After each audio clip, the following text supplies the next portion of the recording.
Good morning, good morning, good morning. Let's see what we got going on here.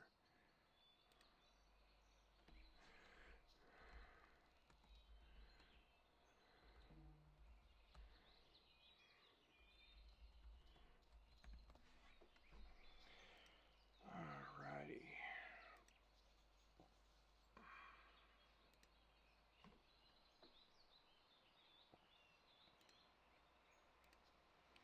Let's put a little music on. Boys need some music. We gotta give it to them.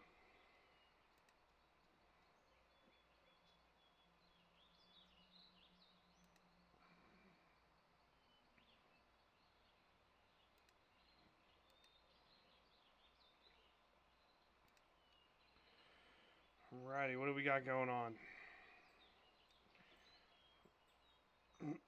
Well,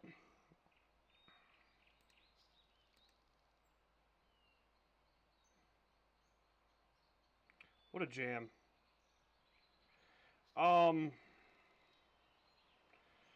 So basically,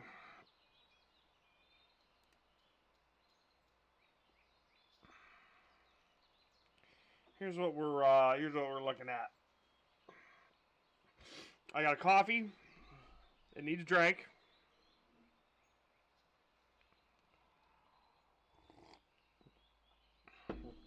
And I'm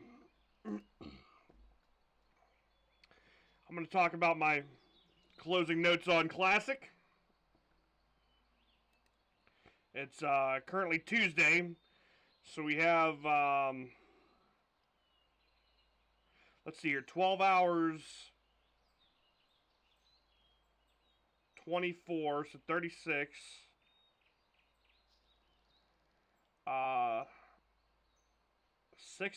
60 hours left on vanilla.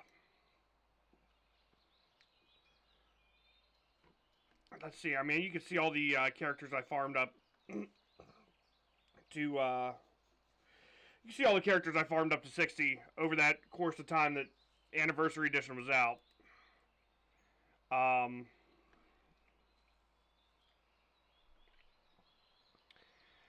I definitely think that I definitely think Classic was a great beginning to the game. If I had played something like this in 2004, I'd have been absolutely blown away. And the only thing that I can say, I want to say around 2003 was the first time I played RuneScape. Right, I was big into RuneScape for years and years and years. 2003, first time I played RuneScape, and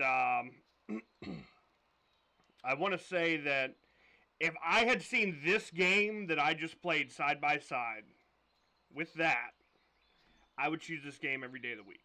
Now, unfortunately, at the actual time that we were, going through 2003, 2004, my family didn't really have a lot of the resources to be able to purchase one of these gaming PCs, or I mean, back then, a lot of this stuff was super expensive, and you didn't really there wasn't a lot of information out there about it. There wasn't a lot of stuff like that going on. So I definitely think in a side by side, shot for shot, between this and old RuneScape, what we call old school RuneScape now, but was new school RuneScape for me. And to be honest, I was 100% blown away by RuneScape whenever I was a kid.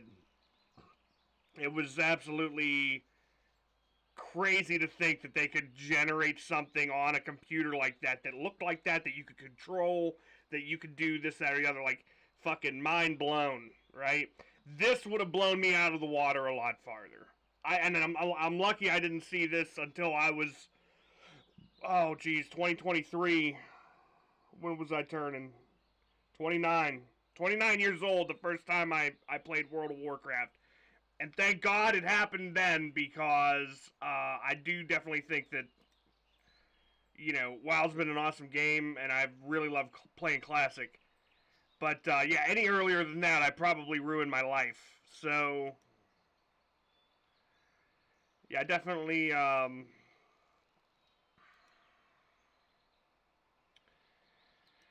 definitely think that in the early 2000s, early to mid 2000s game department, Classic takes the cake for sure.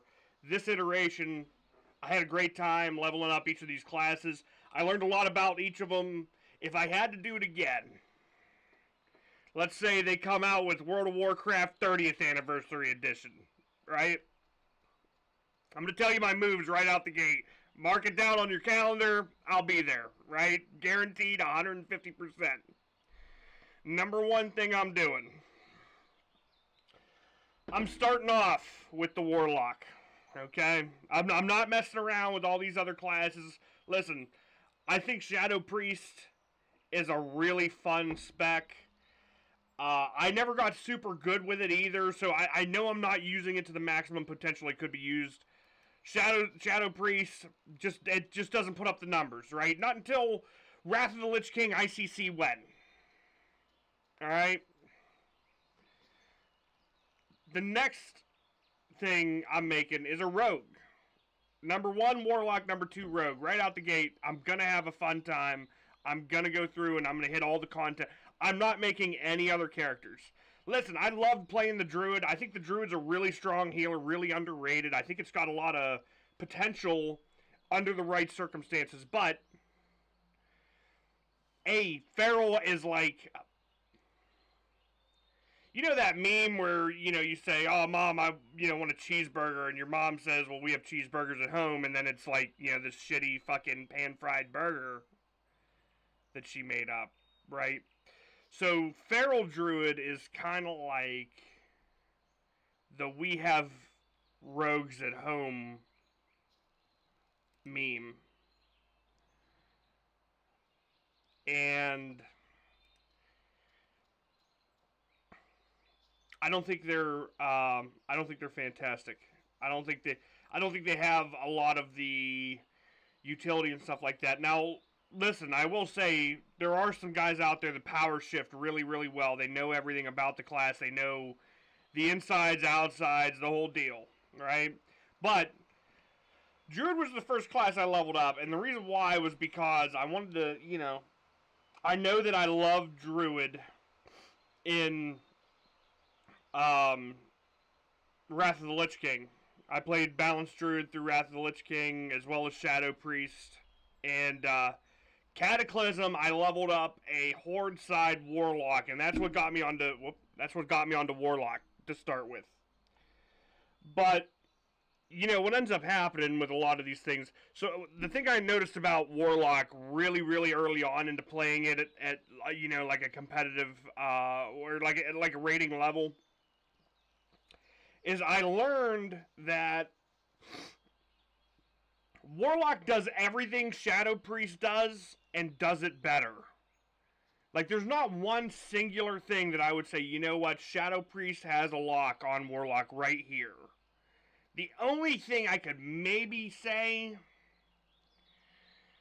I think priests are a little tankier when they're getting trained on, right? But even then, I take that back, honestly, because if I was doing something like that, I could do like a Void Walker Sacrifice. So I wouldn't even say that. Plus, you get the Demon Armor, which is, I think Demon Armor is only a little under half, or a little over half of what your Inner Fire does, and I don't think Inner Fire gives spell power until Wrath of the Lich King. So I wouldn't consider that hugely. It's 500 armor. I guess you wouldn't really have it any other way, but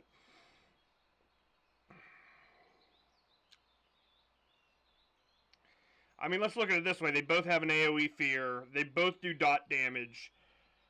Warlock does significantly more dot damage and relies on those dots to just outright create pressure. Because here's the thing. Playing against a Warlock, I've learned just from, the battlegrounds and stuff like that I've been doing, is you dot everybody up, but it creates on the other team that that inner pressure because you know it's happening right then and there. You know that you're getting hit with these affliction damage overtime spells, right? And they're ticking away at you, so you know in your head, hey, I've got to get this, this, this, and this done, kill these people in this amount of time, or I am dead, right? There's no... Because if I don't have time to sit down and eat, I'm gone, I'm done, I'm finished. Shadow Priest doesn't really have that at this point in the game. So I'm gonna say, here's the other thing too with Shadow Priest. I don't think as my Warlock I have gone up against a Shadow Priest and legitimately lost. Whether they were evenly geared, whether they were slightly less geared, slightly more geared, whatever. I don't think for a minute that I've gone up against a Shadow Priest and lost as the Warlock. Now, listen, I'll tell you this. Shadow Priest Rogue, any Priest versus Rogue, I don't think I've ever won that. If I have, it was like some scum kill where I happen to be in passing and they happen to be low health and I just got like a lucky ambush off on them that insta-gibbed them. You know what I mean? That's really the only time I can remember physically killing a priest is situations like that, right? And like I said, so Warlock is to Shadow Priest what Rogue is to Feral Druid in my mind. Now, of course, you can't full-on tank as a Rogue, right? But what you can do is you can deal massive damage. Massive. Right? And it doesn't it doesn't take like some huge act of Congress to make that happen. The Rogue, I feel like, has a lot more tools in the toolkit in the first place. And I think that because of that, I think because of that, the the whole thing is it's tough to call it based on that, but let's look at the facts, right?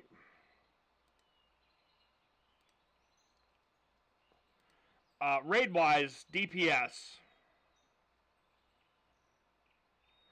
Rogue obviously demolishes Feral at this point. Now listen, by the end of from my little limited amount of research, I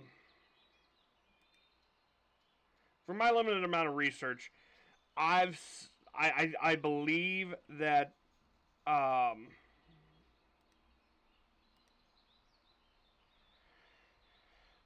Feral does overtake. Either it's the last patch of Burning Crusade, or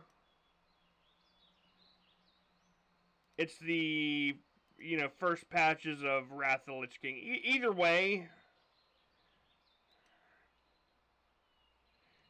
eventually I think Feral does overtake damage-wise. And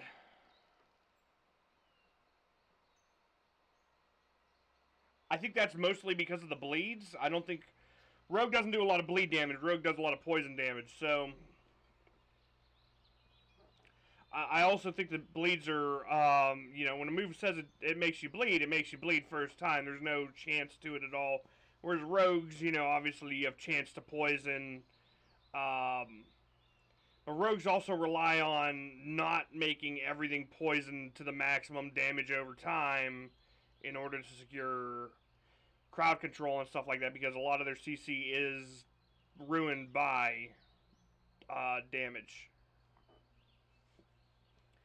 So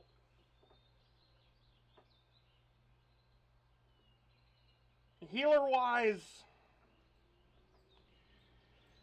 Healer wise, I think Druid. So here, let me move this here.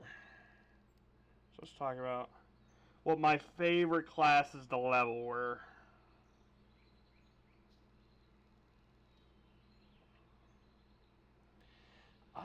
So I didn't level this one, but I did level this guy, and then boosted this warrior.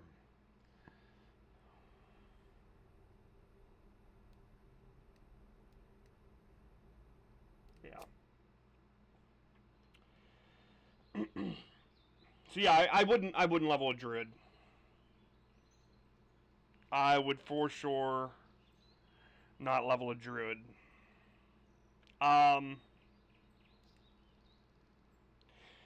Mostly just for the fact that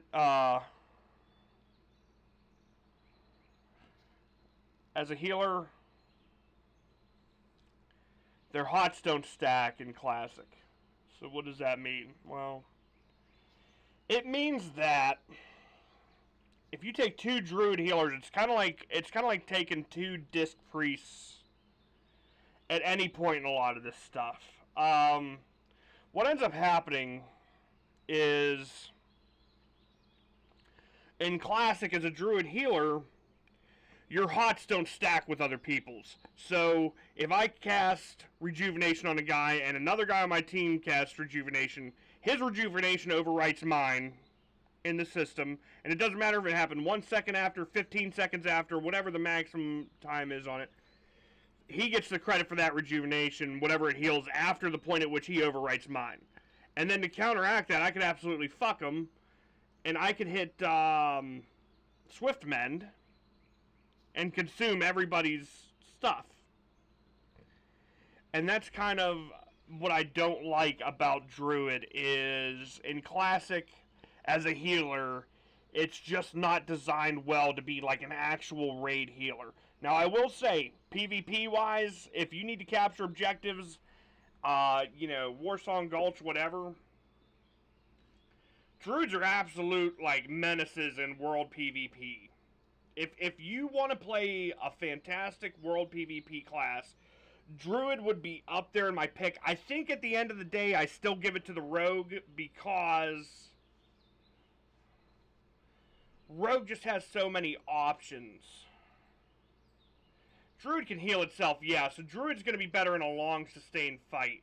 Rogue, like, as a Rogue leveling, you're not taking on any plate wearers. You're not going to, well, I mean, yeah, level 40. At level 40, you're not taking on plate wearers for a little while, at least until you get, substantially geared up.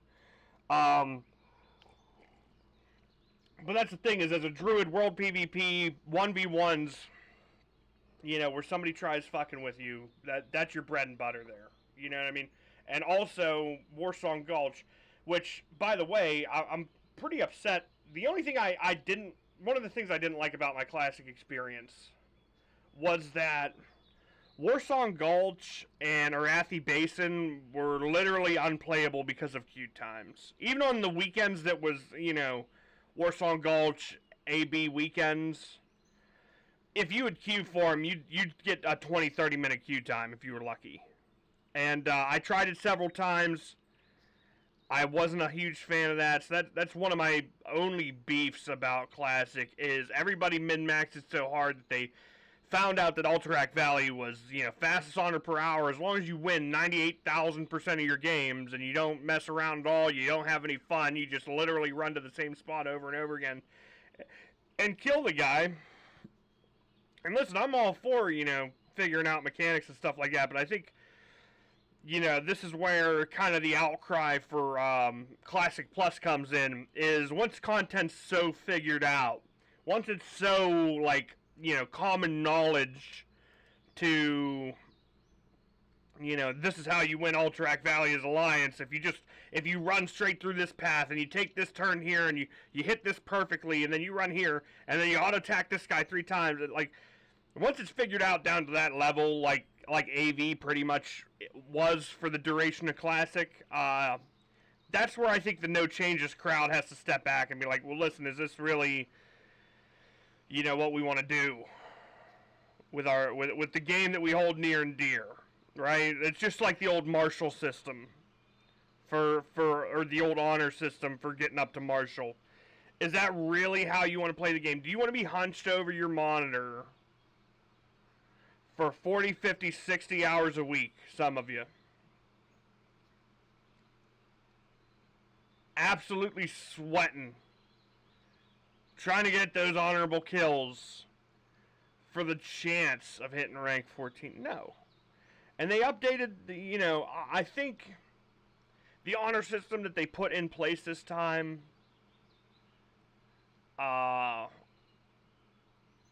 obviously I only made it to Commander. So I still had, 3 or 4 more, I think it's 3.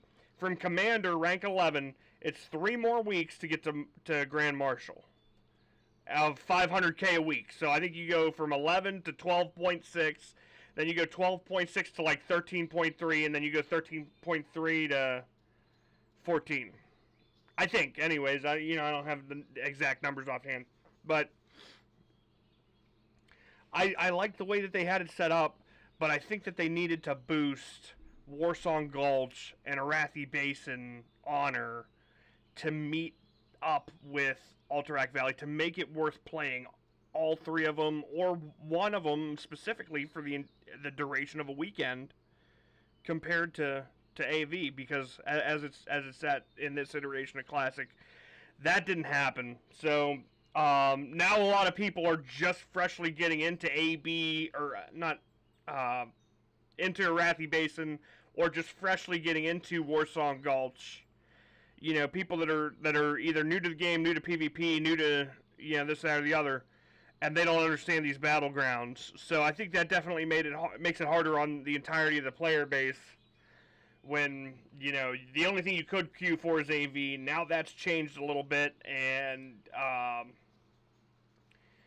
like I said, it's I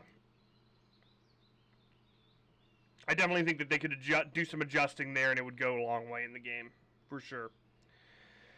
Now, what I will say is leveling the Druid was a dream. All right, you get your travel form, you run around, I think at level 30 you get your travel form too, so it's like 10 level. In Classic, you don't get the slow mount until 40. So to be having travel form at 30, like I said, I want to say it's 30. To have that at 30 is huge, right? You get to quest objectives faster. It makes the questing experience a little more tolerable. I definitely think that I tried Bear Druid a few times. I just there's so few buttons to hit, it actually throws me off, and I just fuck around the whole time I'm playing it. I don't know what it is. Can't do it. All you do is you hit your little fucking roar. If there's more than one fucking enemy, you hit swipe. If there's less than one, you hit the big damage one. I don't know, slam or some shit. It's just really unintuitive. It really doesn't make me feel warm and fuzzy performing that rotation. And then on top of that, you do share all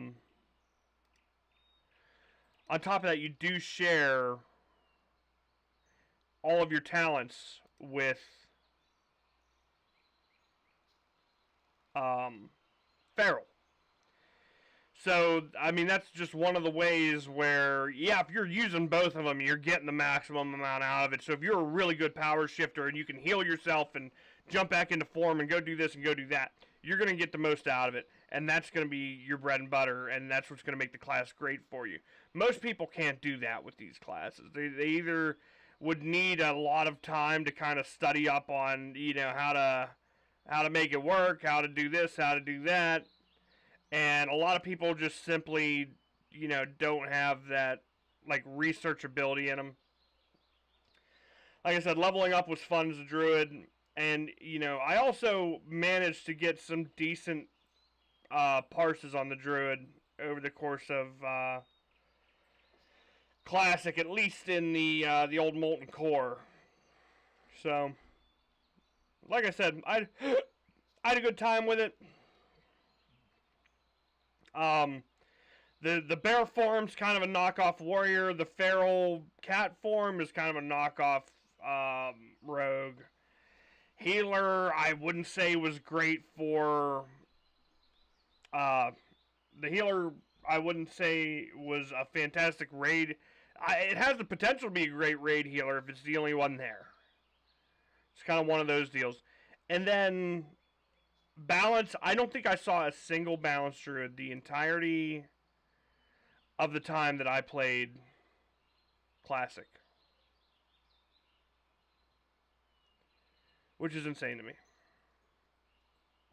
Not one single balance druid. So, yeah, I mean, like I said, once you're leveled up and you got some decent gear on you, Druid can be really fun. And, even in Classic, you can top the charts. A lot of people that say, Druids aren't, Resto Druid isn't really great in Classic. They just don't know how to use it. They don't know how to fucking look at the problem and address, because the one thing I will say about the healing toolkit is Resto Druids have a fantastic ability of you can build them a couple different ways to kind of suit your needs. So you can bring more than one Resto Druid, but they have to build differently, right? One of them might talent into this, one of them might talent into that. And I can't remember if one of them's a like Hots build and one of them's more of a Swiftmen build and all that sort of deal. I remember having to go through it with a guild that I was raiding with because this other cat, and this is kind of how I figured out about the Hots not stacking. There was a boss fight where I healed for like fucking 32 damage over the course, like 32 heals per second over the course of the entire fight. Can't remember what it was. I'm pretty sure it was Molten Core. But I said, how did this happen?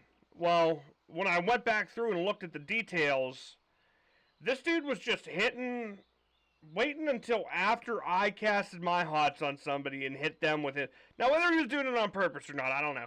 But what I will say is, it does, it does significantly diminish your effect to have two healers that are running like that. So, alright, my fourth favorite class to level and to play at 60 would have to be the warrior. The warrior, I feel like, in Classic, and here's the thing, I would rate it a lot higher if there weren't so many of them, right? There's one thing that I'm going to ding it on that's the reason why I will not play warrior in Classic ever, right? The pros of warrior, they do fucking massive damage with little gear. They scale incredibly well. And they have, like, with solid heals and everything, they can do literally anything. They're the best tanks in the game. By a lot, too. It's not even, like, marginally close. Best tanks in the game. I want to say, DPS-wise, if you go with the old Fury tree, even as a Fury prot warrior, you output massively and you tank massively.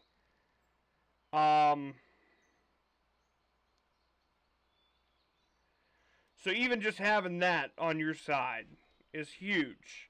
Because any class that can tank is a class that can get instantly invited to dungeons, raids, whatever, depending on, if the raid needs a tank or not. That's usually the only stipulation is, hey, I need a tank. Well, hey, just so happens, I have a tank spec. And you get in there. Now, if you seem like a complete dumbass, they might kick you, or, something like that, but for the most part, coffee slaps. For the most part, as long as you're mildly knowledgeable, I mean, Molten Core isn't hard to tank. It's a pretty simple layout. It's a pretty simple, set of events that happens there.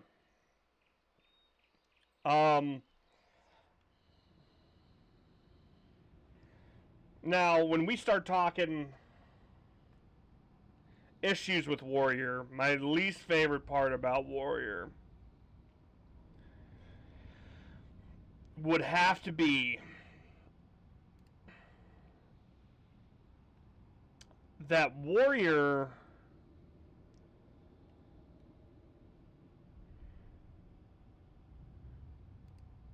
Warrior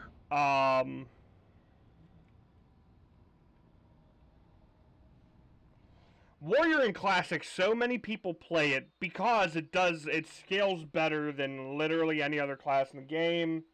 Um, it will out DPS. I mean, go to Warcraft logs if you don't believe me. Go anywhere you want. Check it out. Do your own research. I urge you. I implore you. Best DPS in the game is Warrior by a lot. Not only in AoE. I mean, mages will come in a close second AoE. Maybe even a Hellfiring Warlock can put in some work. But when a Warrior's got all the cooldowns, I mean, they're legitimately tough to beat. But my least favorite part about playing Warrior is so many people play them, and they were basically kind of forced to play them, right? If you start up Classic, fresh Classic, and you're playing Anniversary Edition, and you wanted to get into a raid, every raid that you wanted to get into, how many Warriors were there? At least 50%. Sometimes 75, 80%. Right? Depending on, who the guild was, what they were setting out to accomplish. And listen, I'm more than okay with, one class that's kind of busted being overrepresented in raids, right? I'm not above, saying, hey, you know what, this class is really strong. Why don't we get a few of these guys in here? I know that, like a lot of people want the game to be perfectly balanced at all times. And speaking from a physical reality standpoint, that's just not possible, right?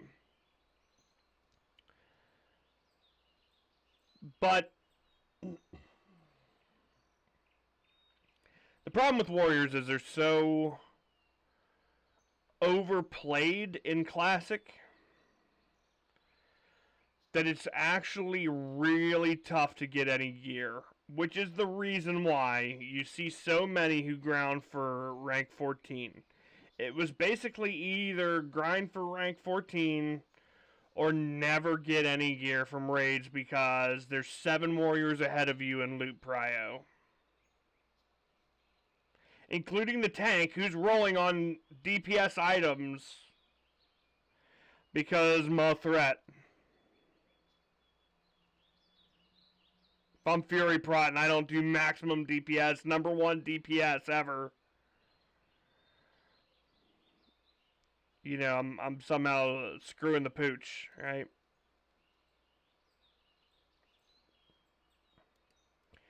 And that's kind of the simple truth of Warriors in WoW Classic, and why I would never play one. They're literal loot hoovers. Listen, people complain about Hunter, needing on loot, like, oh, Hunter fucking, those are Hunter gloves, and then, they see them and it's it's like Intellect Stam gloves or something. Beautiful Hunter gloves. And I get that. But, Warrior, takes Savage Gladiator Chainmail, which I think is more meant for hunters, right? Warrior takes Savage Gladiator Chainmail all the time. They were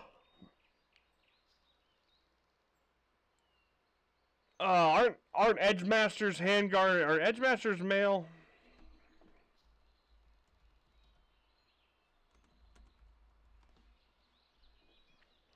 Mail armor, yep. Increases axes, daggers, swords +7. And that's like a BIS item for like the first 3 phases, 3 or 4 phases, right?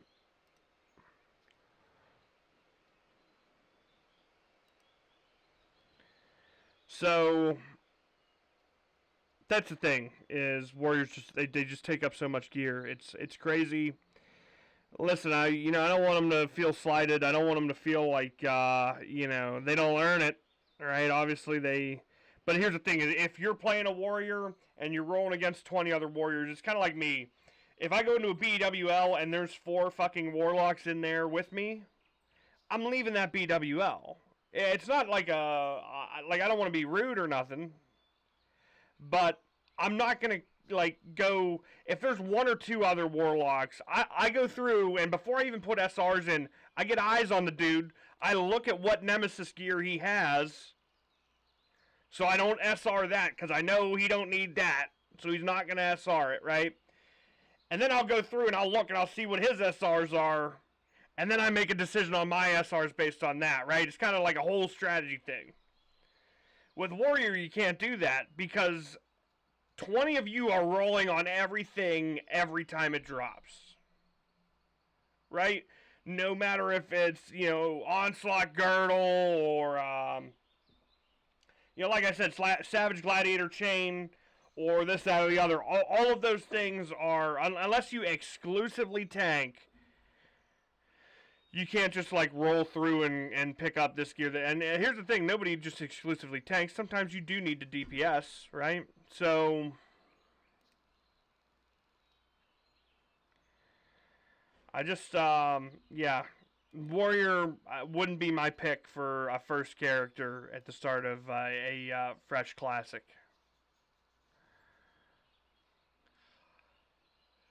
And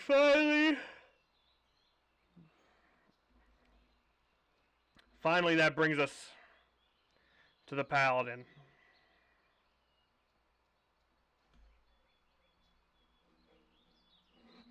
Now, the Paladin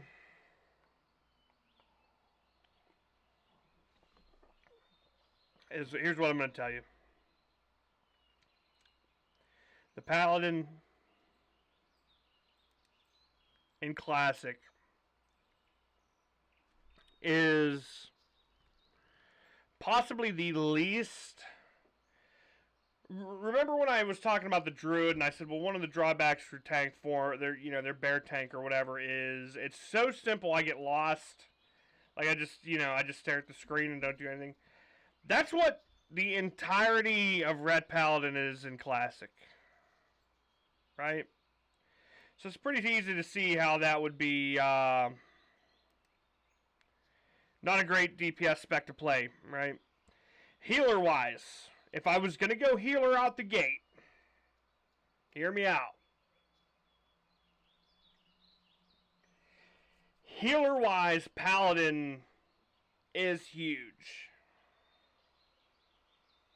This is the strongest it'll ever be, is what you're playing with right here.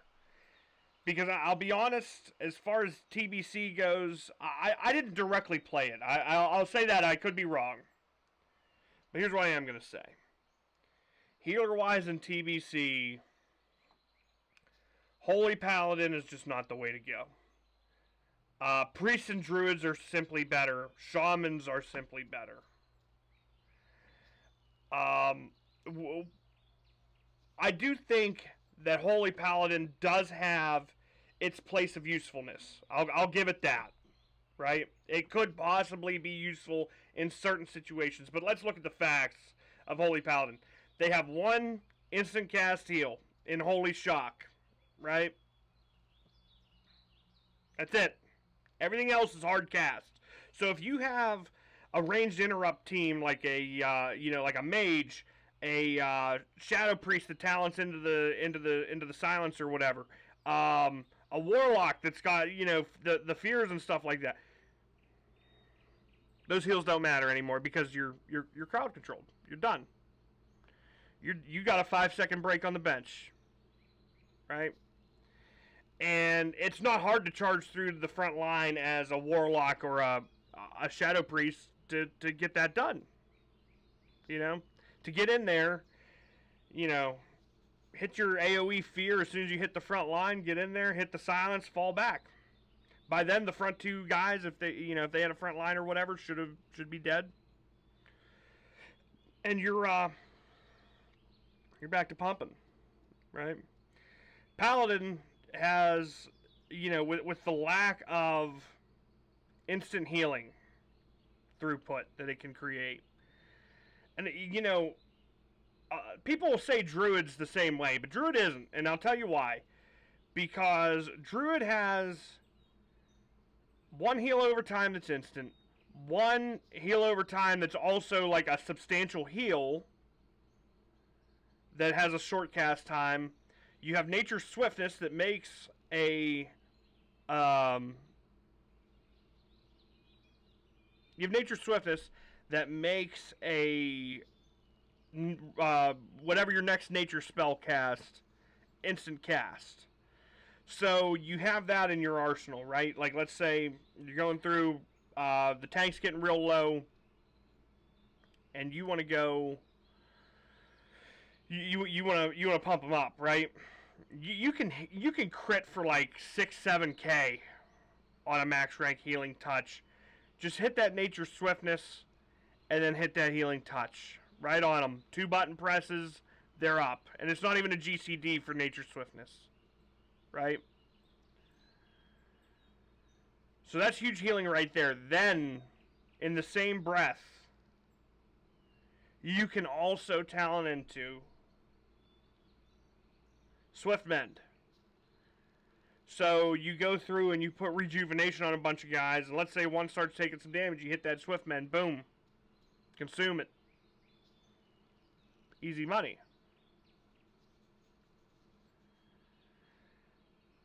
So I would argue that for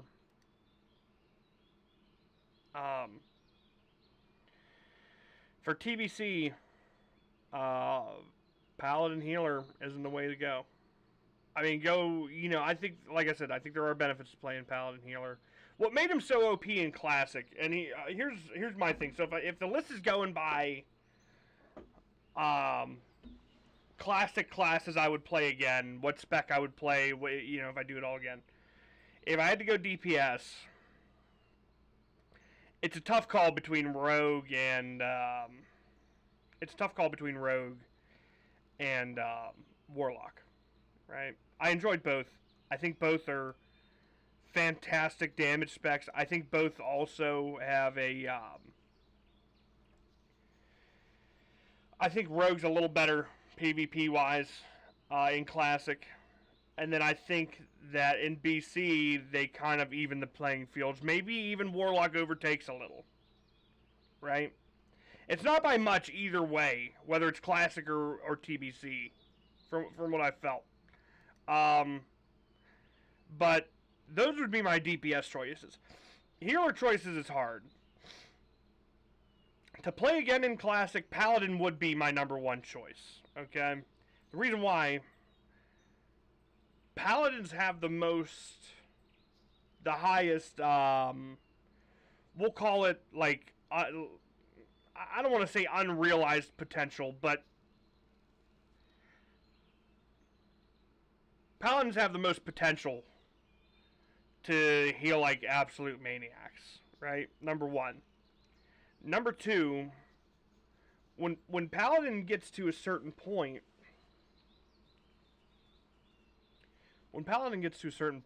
it requires almost no mana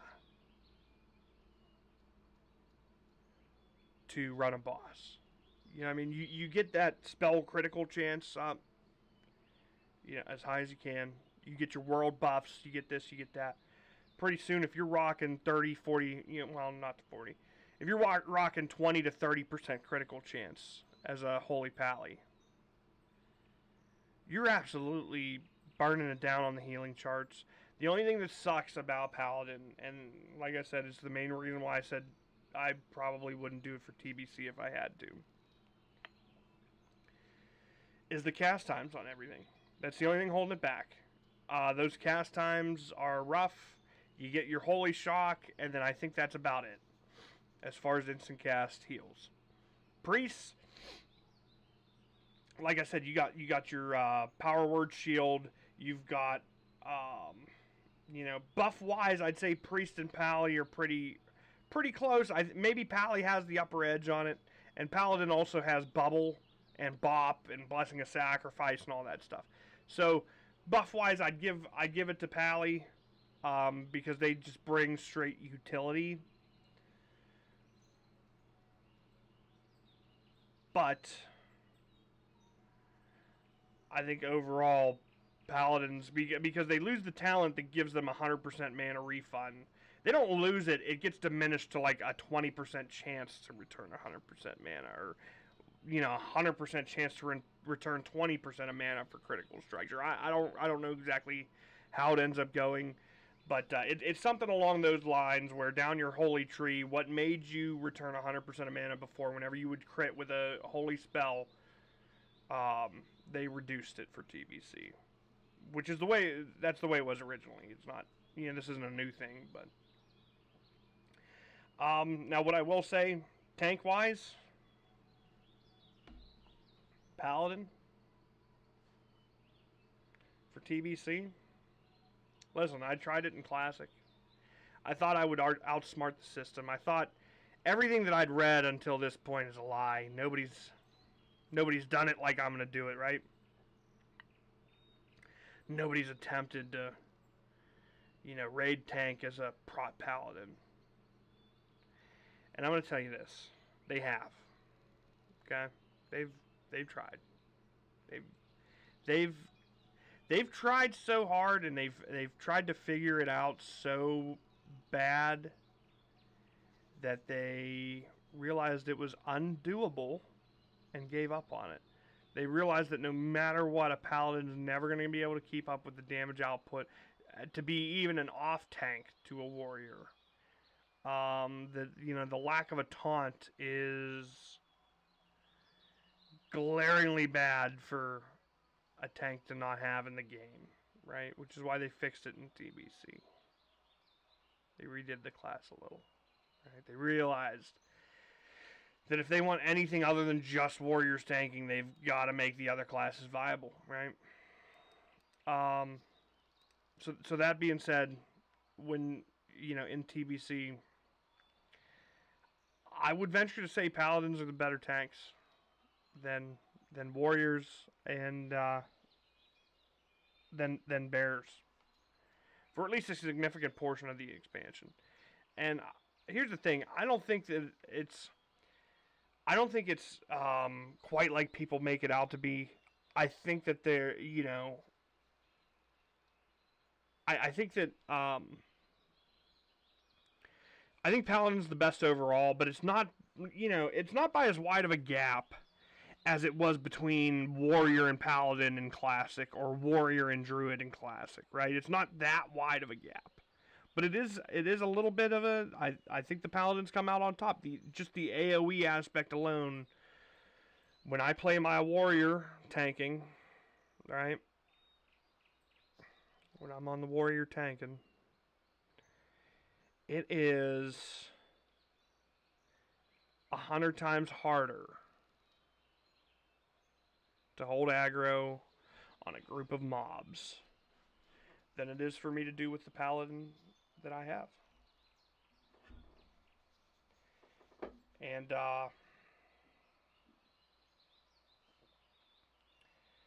I think going into TBC, if I was a warrior tank, I would. If I was a warrior tank main, I would think about re-rolling Paladin. If I was Horde, Draenei Paladin are looking good.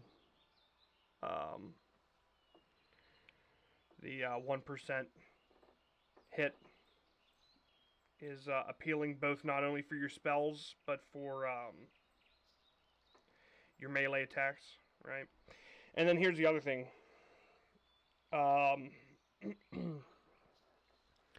The entirety of the Burning Crusade expansion, right, is demons and things of that nature, right? That's a lot of the Outworld stuff. So that causes paladins to do that much more damage. And I think that, I don't know if it was by design or not by design. Hey, it is what it is. Maybe it was some sort of retribution for, for paladins pretty much being unusable as anything except for healers in all of Classic. And also, can we talk about, how screwed paladins get on gear? There's almost, on the Alliance side, there's almost no intellect plate gear, spell power plate gear. And I'm sure it's the same way on the Horde for, you might get like some mail that was, more or less made for shamans, but there's not anything really, that's good for paladins other than obviously your, some of your tier gear.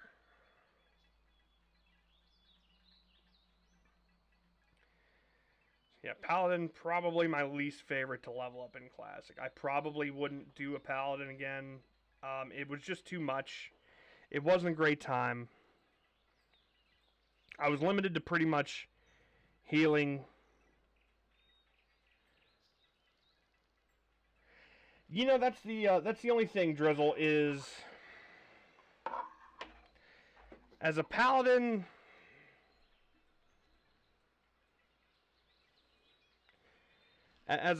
in order for you to get gear that would make you competitive with warriors, so like look at it this way.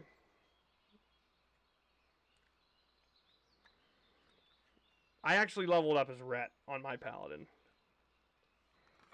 I didn't level up as as Holy. I thought, it was another one of those things where I thought I'd beat the system, right? I was going to go Retribution with an off-spec of Prot. And it just outright doesn't work. But here's the thing, is when you're looking at it in the context of the Paladin as trying to get in on a DPS deal, right? Warriors are going to have priority over you 100% of the time. There's a 0% chance that you're going to go into a Blackrock Depths group as a Paladin and you're going to come out of it with Hodge, unless it's literally your group, right? Which Hodge is like, Hodge for a Ret Paladin makes them at least as strong as a tier 2 warrior, which, isn't the strongest, but it's fucking mad. That's like peak for a Paladin, right? Is the strongest a Paladin can get is about as strong as a tier 2 warrior, like a BWL raid geared warrior. And that's the long and short of it. Now, Drizzle, I do get what you're saying. There is there is quite a shortage of cloth gear, right? You got priests rolling on your stuff. You got every single healer in the game rolling on you guys' stuff. You got other mages. You got warlocks. You got all that. I will say, as a warlock, I didn't experience a lot of difficulty gearing up. And when I did play my druid, I didn't roll on cloth pieces. Just out of... Here's the thing. The difference between a druid that wears some cloth and some leather and a druid that wears all leather isn't enough spell power or healing power or whatever to truly cause a difference in your game in Classic. A lot of people, they sweat over that last one little spell power point. And to be honest, 99% of your game on Classic is mechanics. It's simply the order that you press the buttons in under certain circumstances. You want to be a #1 parser. You want to be a top 5% parser. One spell power where you spend 10 grand worth of gold isn't going to do that for you, right? The best healing enchant in the world isn't going to do that. You don't need any of that. As a matter of fact, my Warlock, I have a few 95, 97 parses where I don't even have a spell power enchant on my weapon. For a long time, I was using a green item level 60 dagger that was like plus 14 shadow power. Right? Now, obviously, in pre-patch, I upgraded. I got the old, Grand Marshal Spellblade or whatever it's called. But I didn't need, some sort of...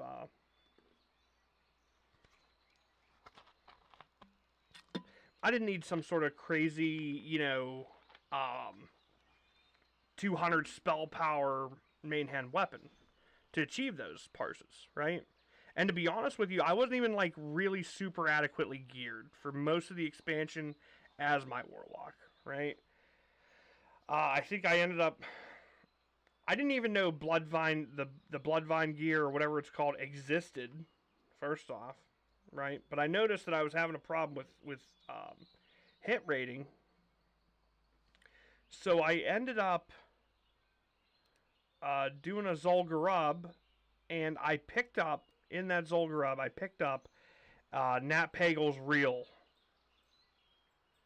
which is a use effect trinket that gives me 10% hit rating, 10% spell hit rating for 20 seconds on a 1 minute and 30 second cooldown or 2 minute cooldown, whatever it is, right?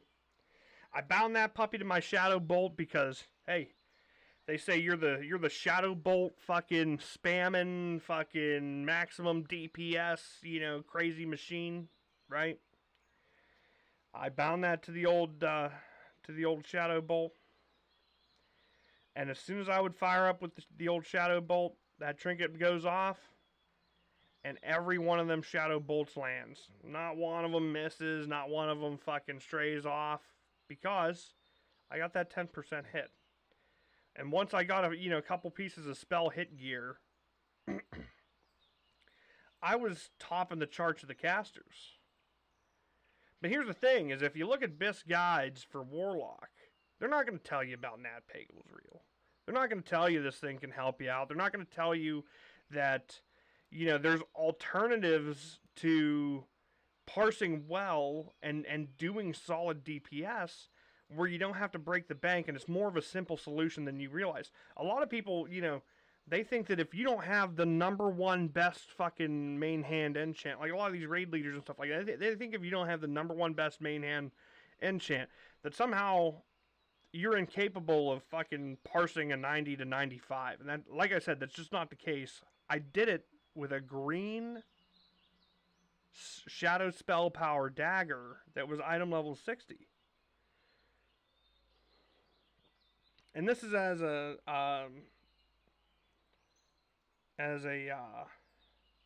demonic sacrifice ruin Warlock.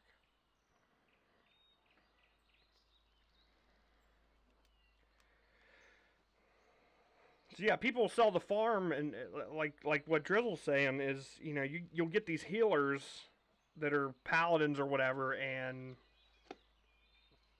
they'll see a robe that has 2 more spell power than whatever the best that they could wear for plate or mail is, and they'll roll on that stuff. And at the end of the day, the couple spell power or whatever isn't huge. You don't really gain anything out of that.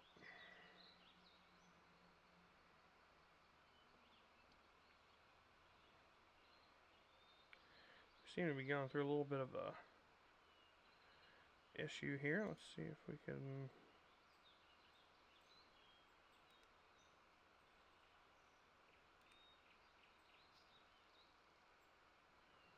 Network, okay. So here's what we're going to do.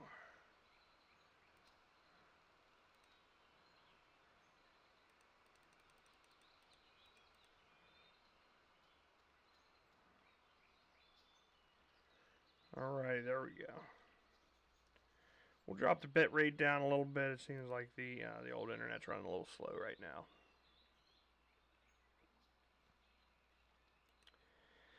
But yeah, they'll take that cloth gear for 1 extra spell power. They'll run with it, and yeah, it does suck for a lot of. So I will tell you this, Drizzle. I did do one shitty thing. I didn't realize I was doing it. I did do one shitty thing, and it was on my druid. If you look at my druid,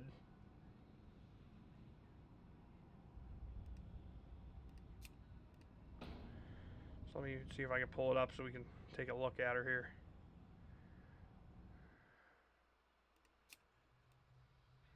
So if you look at the staff,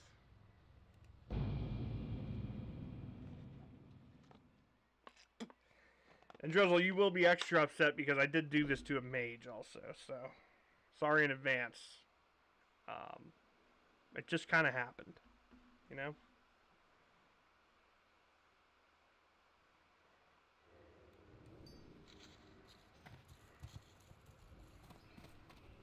Alright, so I got this big old staff on me, right? Looks like a big old pine cone on the end of some leaves and shit. So the Shadowwing Focus Staff. Alright. Increases damage and healing done by magical spells and effects by up to 56. At the time at which I was playing this character, I played through Molten Core. I started... BWL dropped in Anniversary Realms, and I was in a guild at the time. It was actually this guild. Alright? And this guild's defunct now, but... I was in a guild, and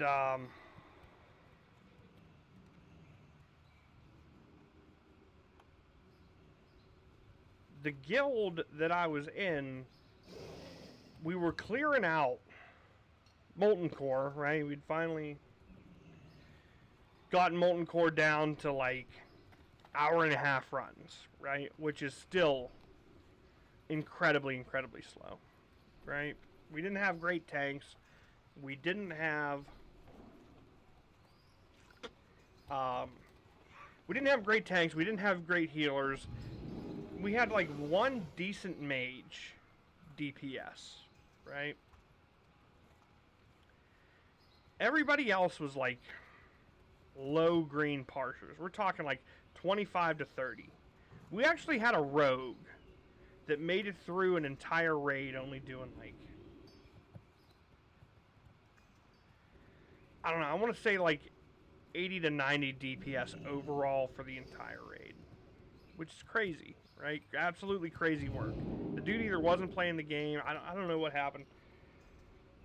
And the guildmaster wanted to have a, like, you know, group meeting about what the future of the guild was going to look like, right?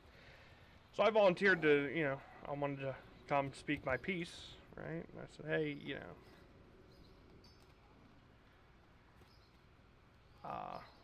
I'd like to talk at the deal, and he didn't want to listen to that, so, or he didn't want me to do that. But here was what I was gonna say, is if 75% of your raid is great parsing, it's not like a strategy issue. It's not like a, you know, it's not like a enchants issue. It's not any issue at all, right? Because this is, you're talking, you're running Molten Core from week 1 that it's out, right? What's happening is your guys don't know how to press their buttons, okay? They just don't. They don't understand. And if you leave people like that in your guild, slower kill times result in lower parses for everybody, right?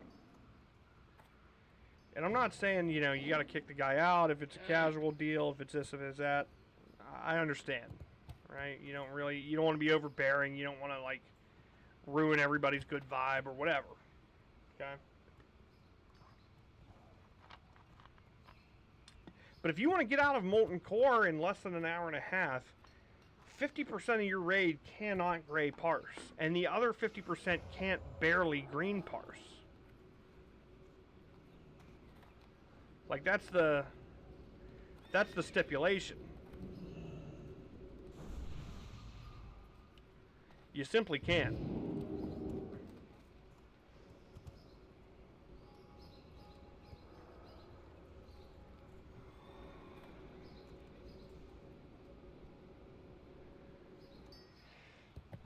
So,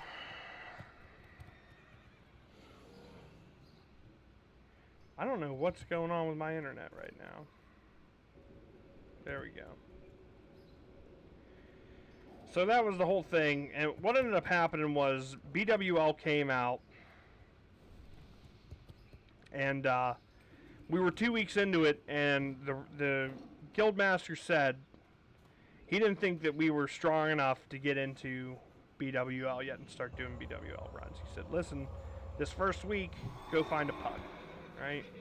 If you feel like you're strong enough to get into, and me, I don't give a fuck, right? So I'm just going to run in there and hit BWL. Well, I hit BWL the first week, and these guys were fucking cruising. I mean, listen, it was like you're running the entire time. When you're not running, you're sitting still drinking, and when you're not drinking, you're fucking pumping heels, right? And it was my first time ever running BWL. I do think it's a great raid, especially considering it's technically the third raid to come out on this game ever. BWL is fucking crazy incredible for that alone.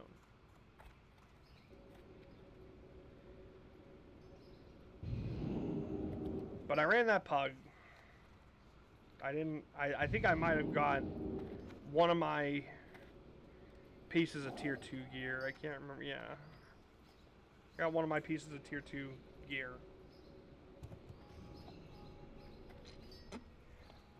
So it wouldn't have been the boot, or it wouldn't have been the legs, because that was Molten Core. Brood Lord. So I got the Storm Rage boots, I think, the first week I ran BWL. I was happy. I came away. It was a massive upgrade over whatever I had before.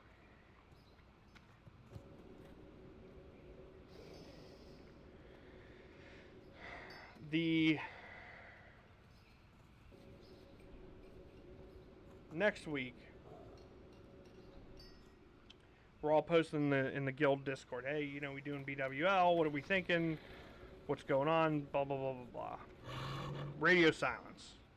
So now I know it's not good, right? I know this is a bad sign. I messaged the guys today. Listen, you know, if you want people to show up to your raid and take it seriously, you've got to have people that at least know the mechanics, or you know, you don't have to even know the mechanics. You just have to be able to pay attention to what DBM tells you to do. Most classic raids are really easy for anybody except for the tanks, and even for the tanks, it's pretty simple, right? Come up with a plan, you execute the plan, life goes on. They didn't set a BWL time. I think that week I had something to do, so I ended up not raiding at all, where I might have hit like a group MC, and I can't remember. One of the last raids I did with this guild was... It was a Molten Core, and my glaring memory was we wiped so many times on trash that I had to leave the raid to go get a repair and come back. And when I had pugged Molten Core prior to joining this guild, there were several times where I pugged it and nobody died at all throughout the whole thing. Or if they did, you know, I hit a quick rebirth on them and we were good to go. You know, everybody was all world buffed up. Everybody was good to go. These people were showing up to these early Molten Core raids with no world buffs, no consumables, no nothing, nothing at all. And the icing on the cake was we had a mage. That mage that I said that was really thick in our guild, right? He was putting up like 75 to 90 parses, right? He was doing well. And then I was the top performing healer. I was doing like, I think I averaged like 75. That thick mage got killed and lost all of his world buffs on Baron Geddon because that rogue that I was talking about that did almost no DPS brought Living Bomb into the raid group and killed him.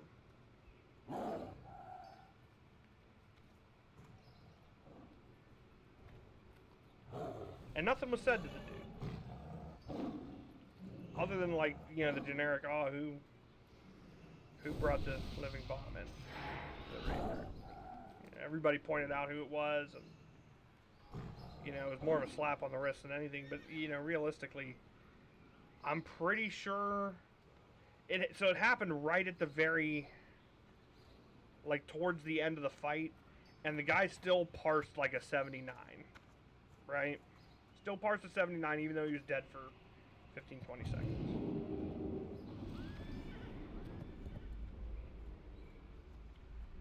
But if he'd have been alive, that probably would have been another 90 under his belt, right? And it's hard to believe that, I don't know, it just sucks that, you know, that was going on. But anyways, the point of the story is, I went to BWL shortly after because I was like, well, I'm just never going to raid BWL with this squad, with this crew, right? And, nobody SR'd this Shadow Wing focus staff. Drops off a Fire Maw, Ebon Rock, and Flame Gore. Nobody SR'd it. I rolled against a mage and beat the mage for it, Drizzle, and he was upset. He wanted to pay me gold for it too. I told him no. I said, nah, I like this staff. The staff's pretty good.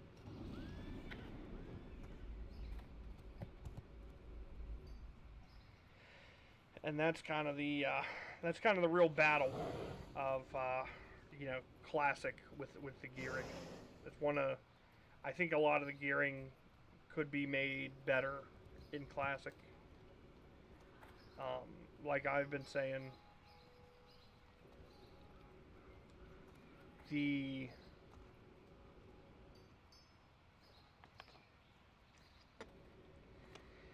gear that you get periodic, you know, through raiding and through dungeons and stuff like that, it just, so much of it gets hoovered into warriors, right? So if you're melee DPS and you're like, so for instance, like True Strike shoulders that you get out of Upper Blackrock Spire on your road. The first time I saw them, so I never got them. The ones that Shane got in that Upper Blackrock Spire that we did, Drizzle, the ones that Shane got, I never got them on my rogue. I never was able to. Because the one time I did see him running Upper Blackrock Spire, a warrior hit that need roll on him, stole him right out of my tiny little dagger holding hands, right? Because they're gear hoovers. They accuse hunters of doing it, but they're just as bad.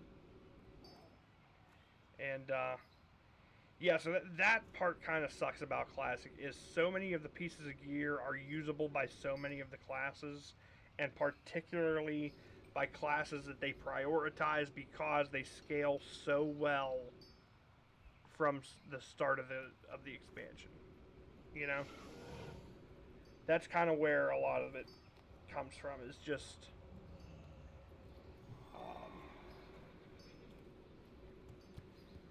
the more power you give, especially after Phase 4, when Spirit of the Zandalar drops, or whatever the world buff is you get from Booty Bay. Spirit of Zanza, Spirit of Zandalar, whatever it's called. One that increases your stats by 15%. So, the more that you stack a warrior and then give him that buff, the more that it pays off damage-wise. And damage on a warrior is parabolic, right? You just go up and up and up and up and up. The more you stack on them, the more Blessing of Might, the more, this, the more that, the more Mark of the Wild, the more, Basically, the entirety of the raid scene in Classic is centered around how much can we buff a warrior. That's the game you're playing, right? And I think that's a lot of the reason for the call for Classic Plus, because here's what happens is hardcore players that play only warrior,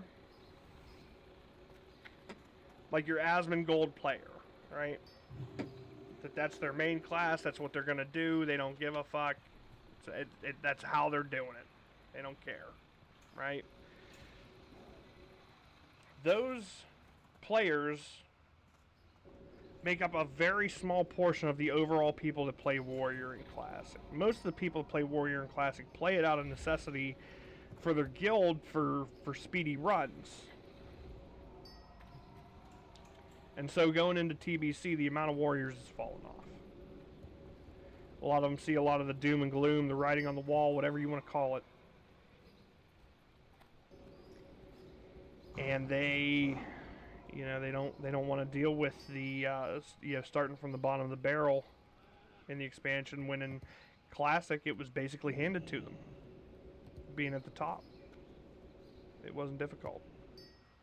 It wasn't super, it was, hey, let's go get this Dire Maul buff. Hey, let's go get you this world buff and that world buff. And now all of a sudden you have 30% crit. Well, guess what? That Fury Prod build's fucking disgusting with this amount of critical strike, because as your damage exponentially increases, so does your threat. So that's kind of the issue with gearing on Classic in a nutshell, right? I don't really enjoy the gearing of the game. Personally, like I said, if they do another release of Classic, a Classic Plus, some might even say, if they do a Classic Plus,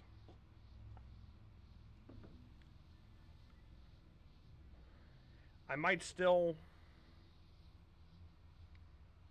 start Rogue or Warlock.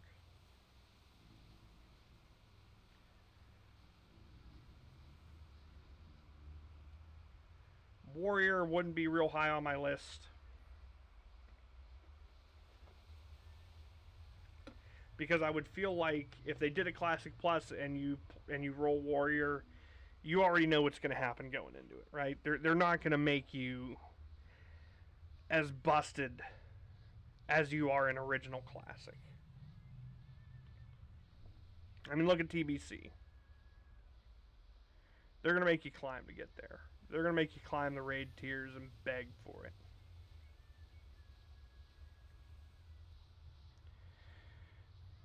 Maybe Paladin would be good. I seem to remember in SOD people saying that, Red Paladin was one of the top performers for a series in time, right? I definitely wouldn't, like I said, I definitely wouldn't play Warrior. Maybe I'd give Shadow Priest a try. Maybe Hunter. Definitely no Warrior. And I'd only think about Druid if they added, Starfall or whatever the big AoE is that you get in Wrath. I honestly thought that they had that in this version of the game, but I didn't realize it's like a capstone talent in Wrath of the Lich King. So we leveled the druid up a little prematurely, but it's okay.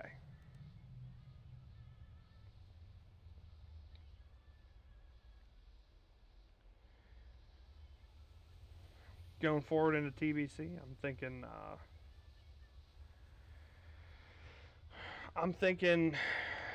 I mean, I'm excited. This is my first time doing TBC. Heard a lot about it. Read a lot. Watched a lot of videos about it. I'm pretty happy with what I've got going on. Um,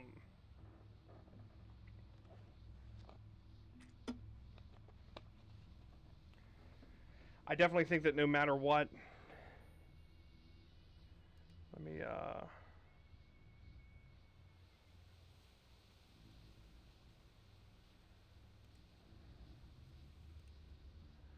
shut that down. I definitely think that no matter what,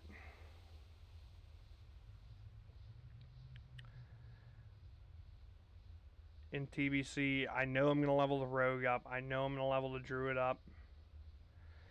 The warlock's going to be my main for the majority, just because I feel like warlocks are the embodiment of warriors and what they were in Classic, but in TBC. That makes sense. You bring as many warlocks as you possibly can, right? And then you find ways to buff them up, and you find ways to get them, the stuff that they need to be successful. And that'll be a nice feeling. Because as it sits right now, you're just like a curse of elements and fucking, they don't want you to parse, right? They don't want you to pump. They don't, they want you to show up, hit them with the curse elements, sit there and keep your corruption on them, and fucking spam Shadow Bolt. And you better like it too, right? You better do it with a smile on your face. Better provide stellar service. But, the reckoning comes. Reckoning comes here in TBC.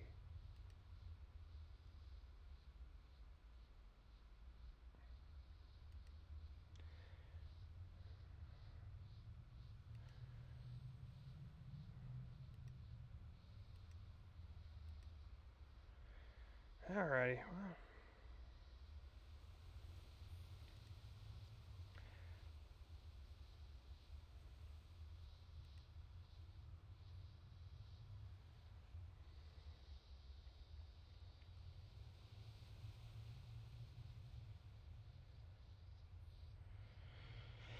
I think now what we're going to do.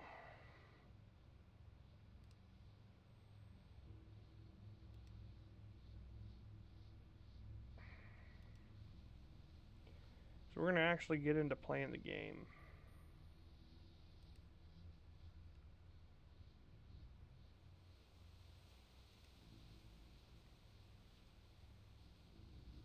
Now that we got that little snippet out of the way, so let's see here.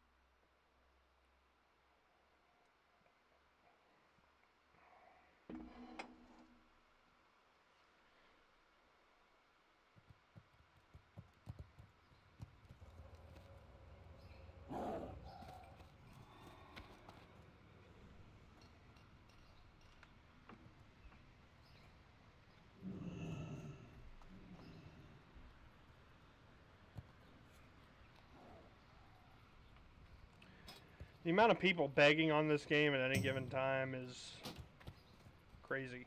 Crazy work.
Trying to lower my, I'm trying to lower my bit rate so I'm not like coming off so choppy on the screen there.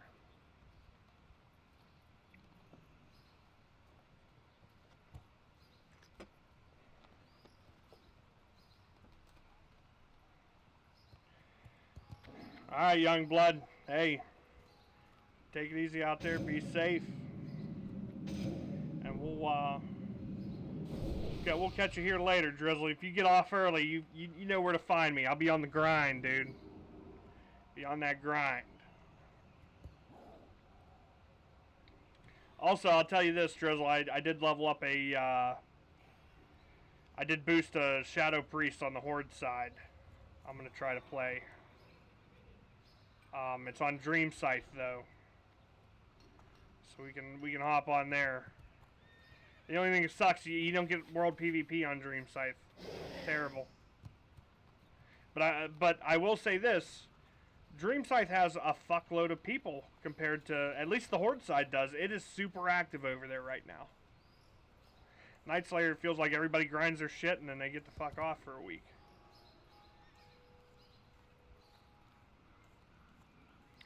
So, I don't know. Yeah, we'll catch you soon though, buddy.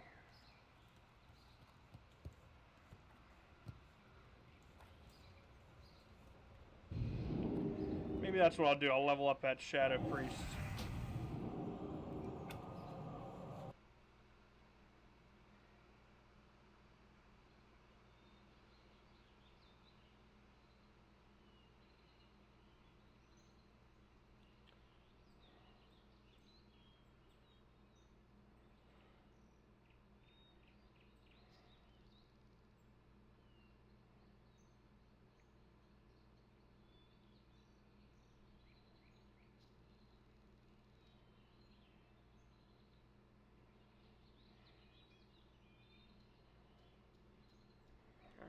Switch the realm over.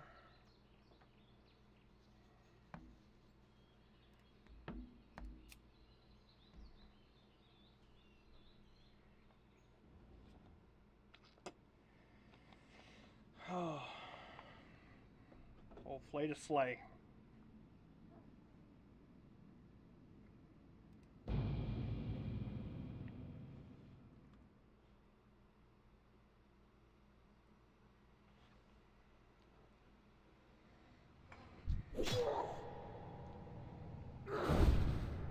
Oh man, it sounds like I'm getting assaulted. Oh Jesus.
Skoink.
did I even...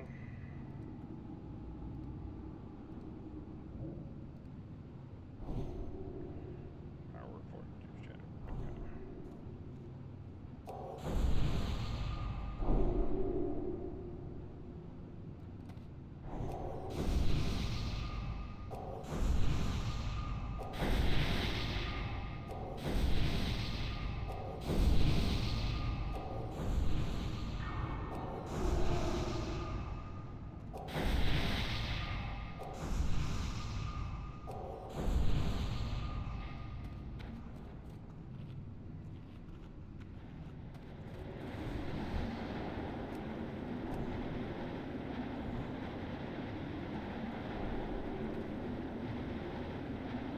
Give me that water, boy!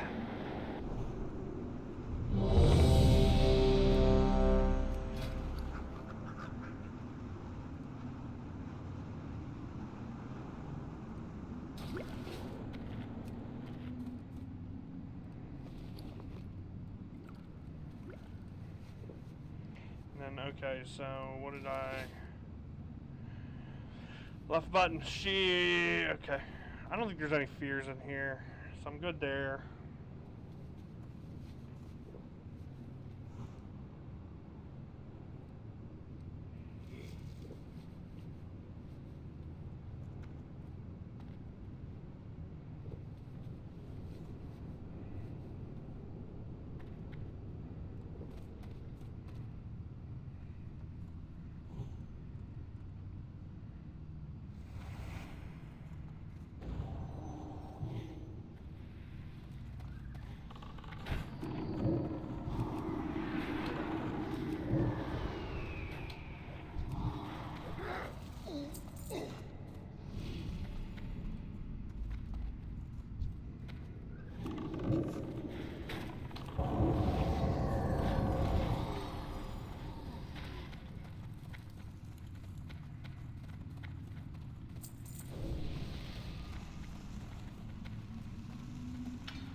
What is happening?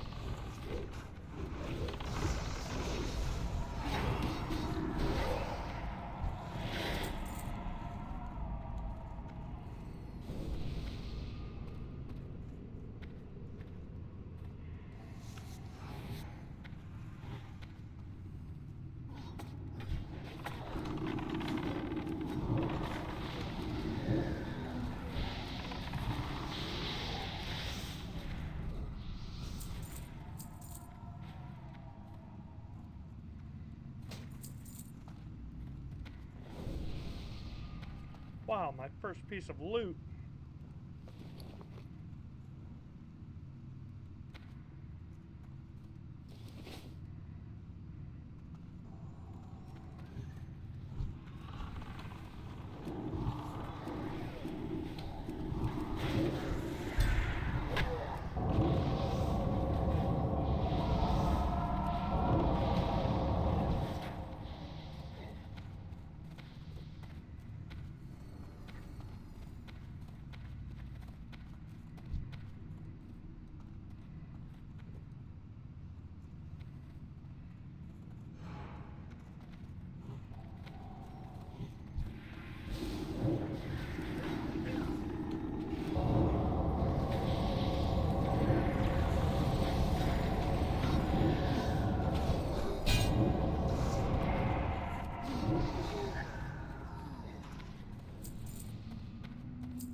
All right. 5, 4, 3, 2, 1.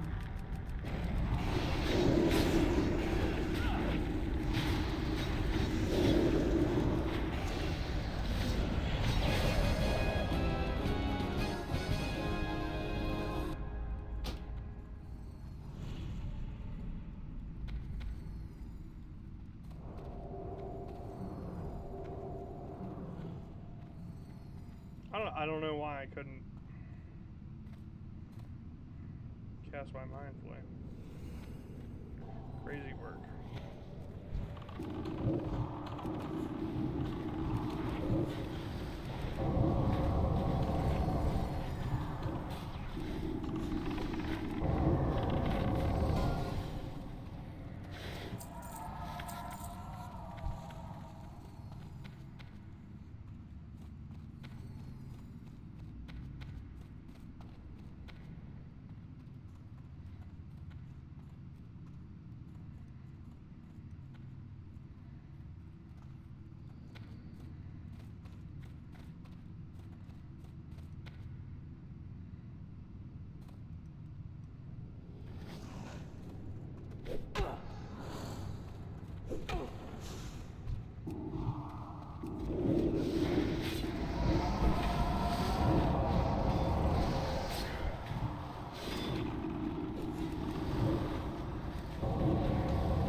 Shadow Priest is abysmally poor. I mean, yeah, a lot of it's probably that I'm boosted and I'm not like used to it right now, but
I'm not dead last.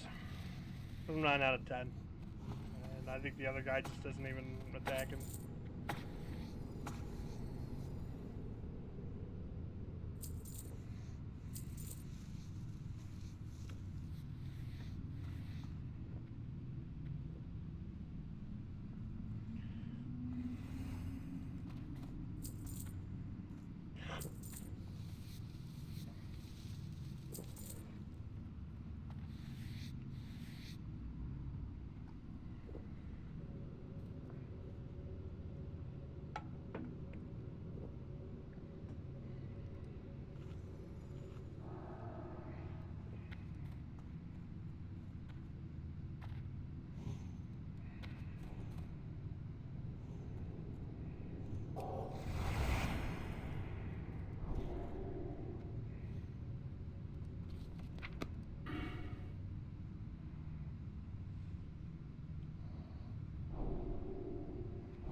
5, 4, 3, 2, 1.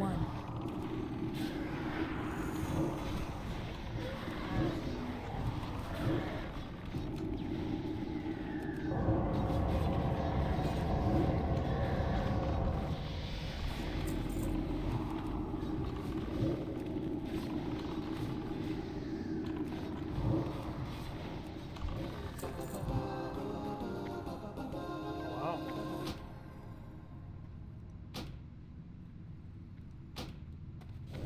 Zero cloth. Damn.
Alright, that's me popping.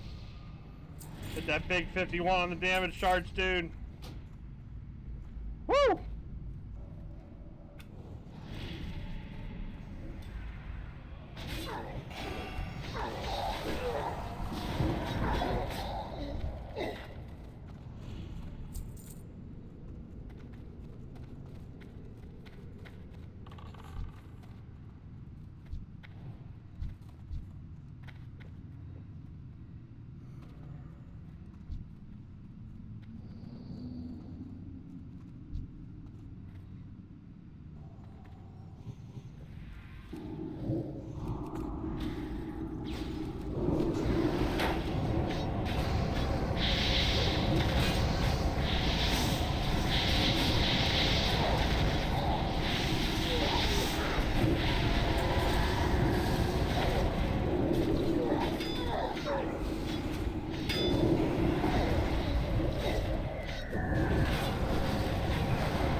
Yeah,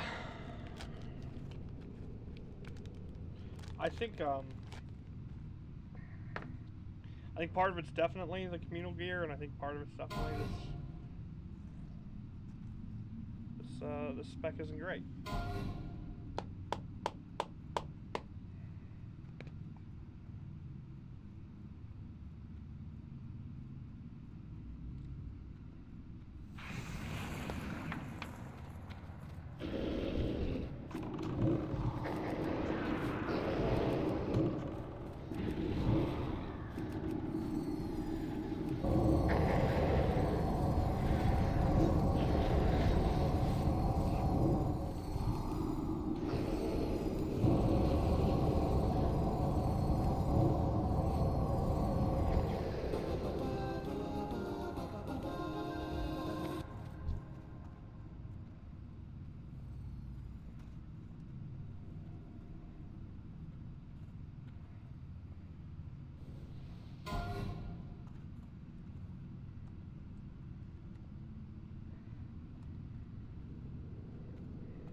Bruh.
Oh man, I outpumped the old warlock, dude. He just got his little cape.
Some wicked shit.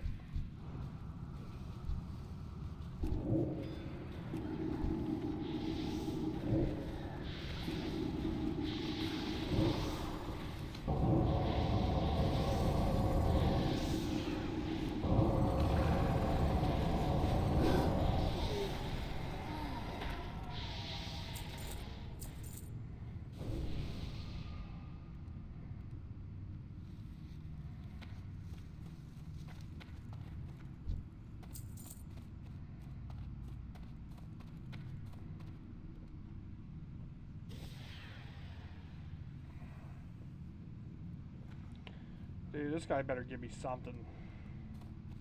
That trinket would be fucking thick.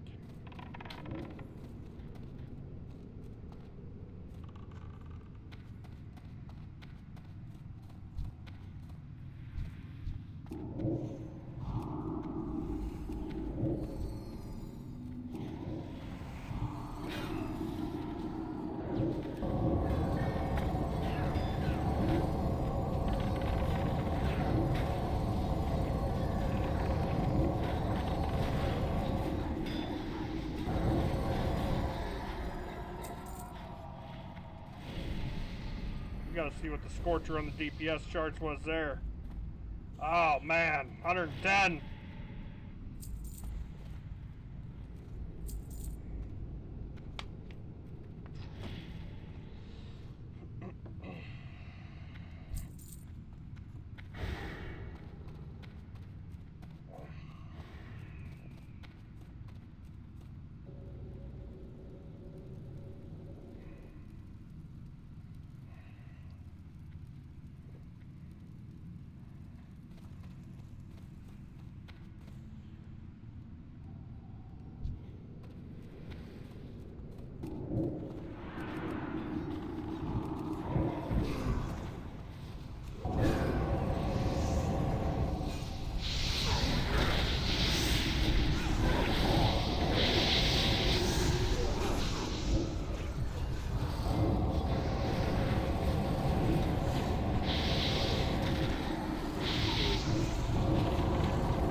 Oh man.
That's right, okay.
Well,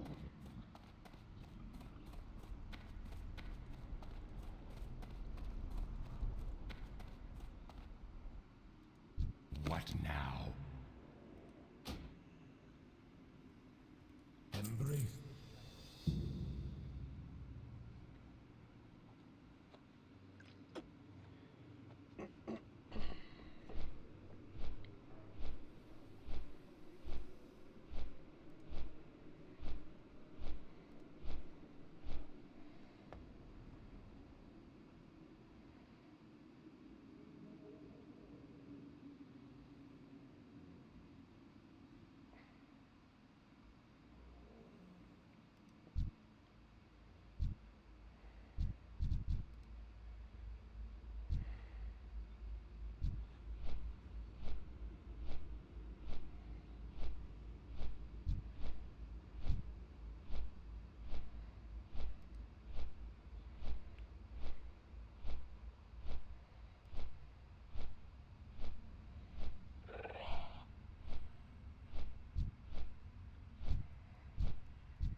this is very interesting. I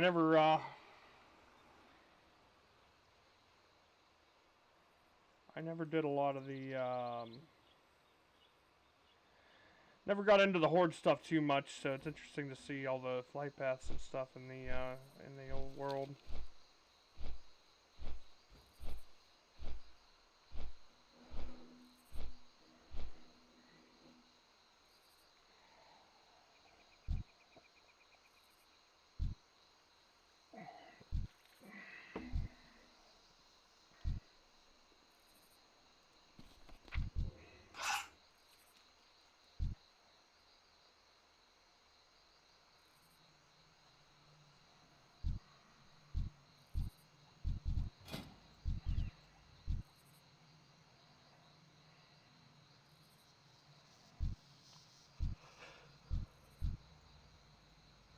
Oh.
I'll tell you what, Dream Scythe Horde is a completely different breed.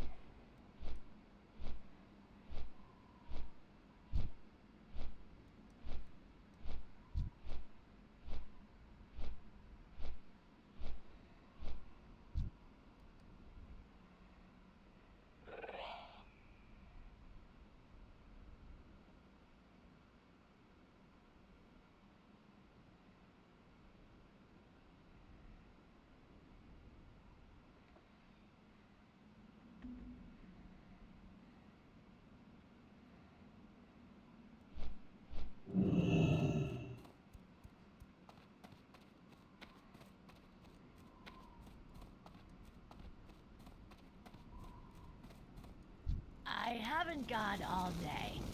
Embrace the shadow. Trust no one.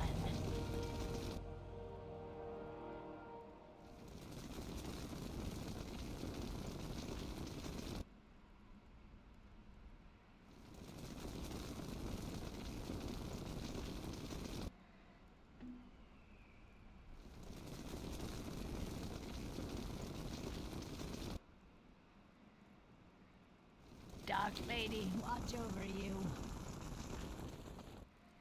Greetings.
Well,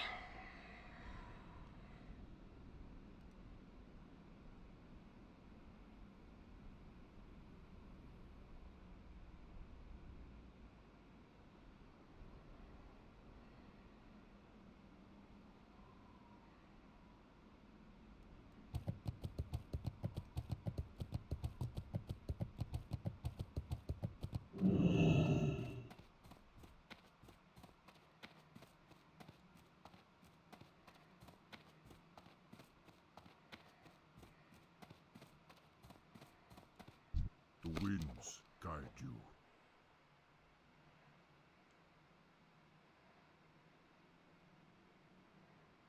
Go in peace. Speak victory!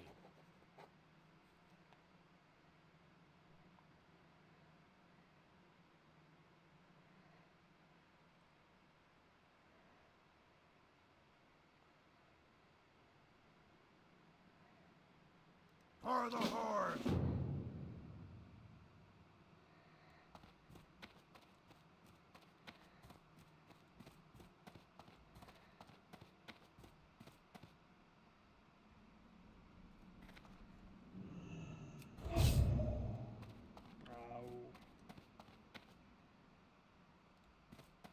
what's this quest at?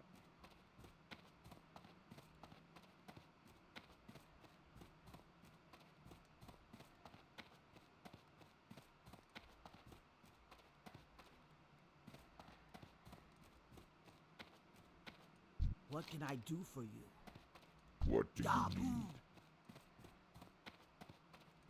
Sub-sub.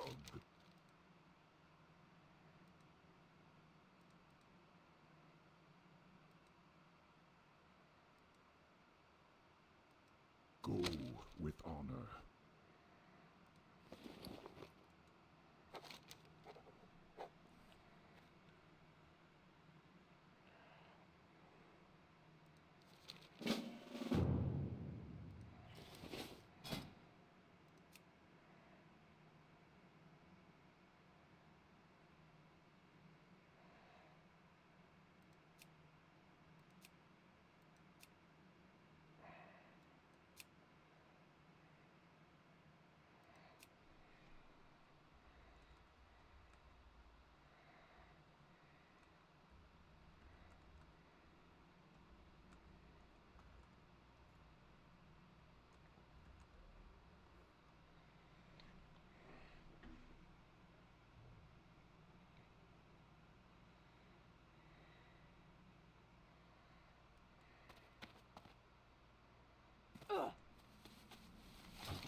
How may I aid you?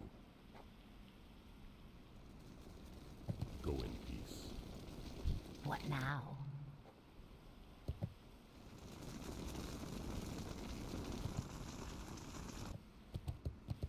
Beware.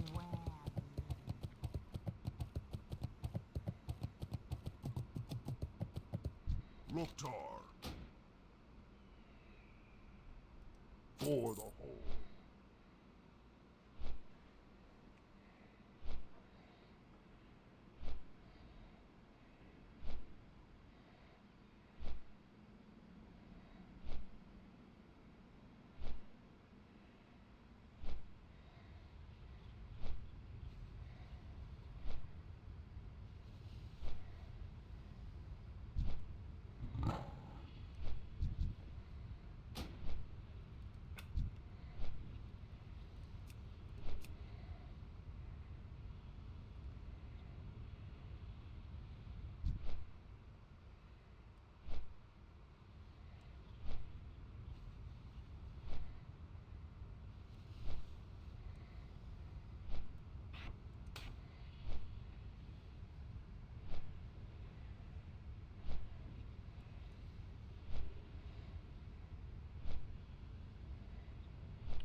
Off with you.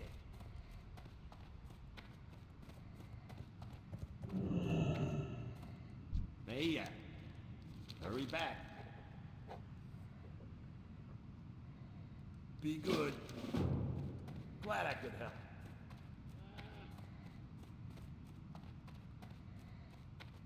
You got my attention. Be good. Watch, get her back.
What jump is this guy talking about?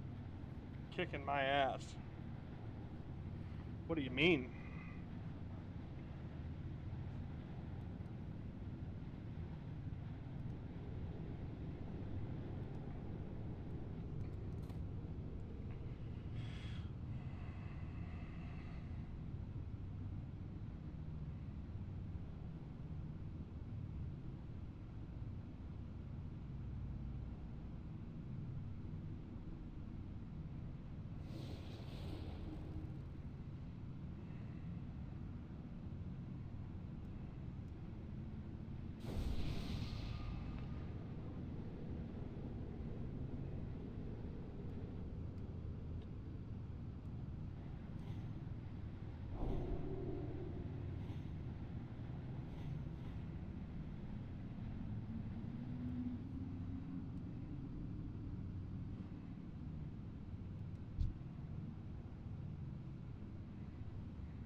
Hey guys, are they doing maintenance day like they have every Tuesday for the last 20 years?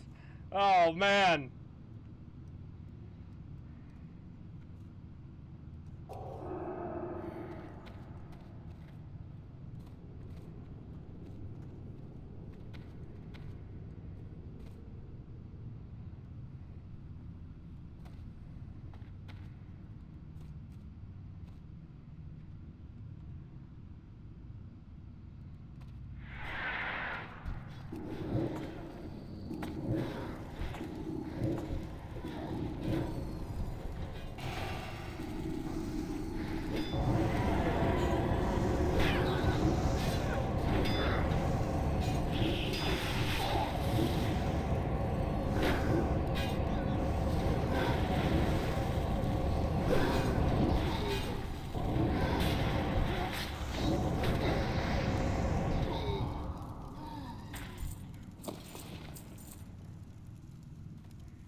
with you.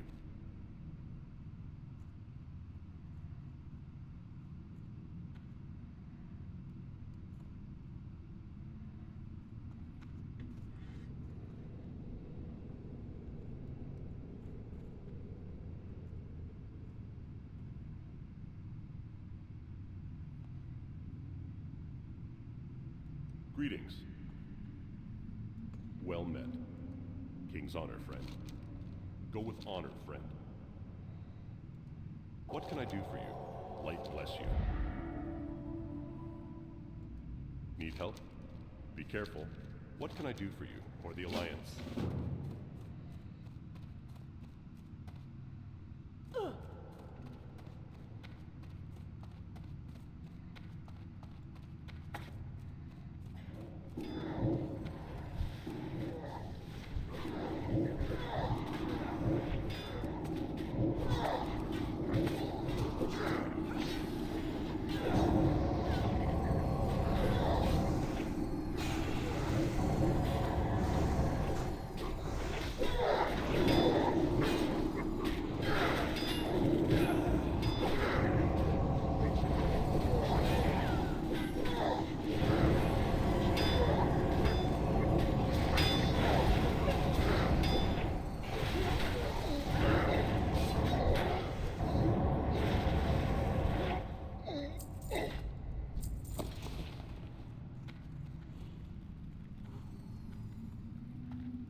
Clown for that, dude. That sucks.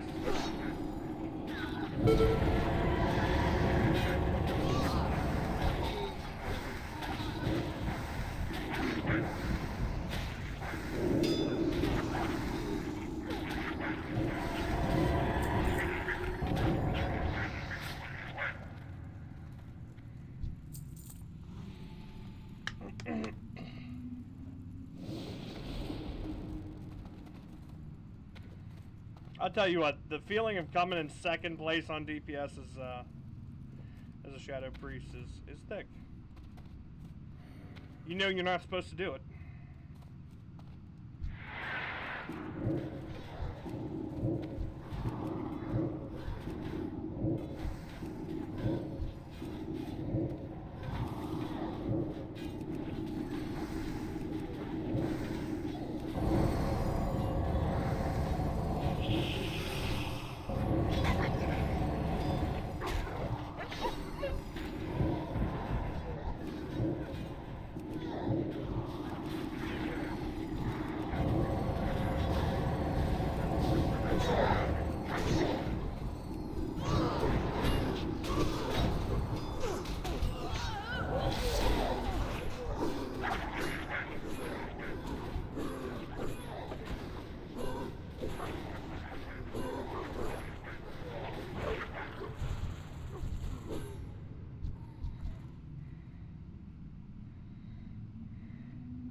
Is there a way I can make them stack?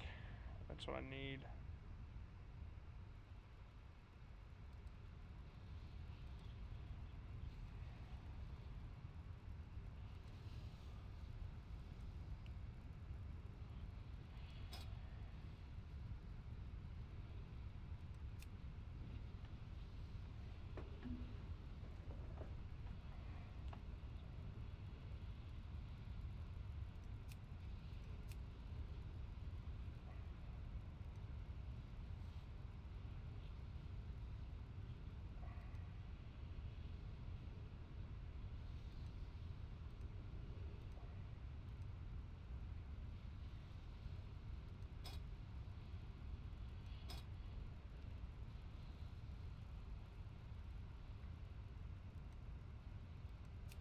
There we go.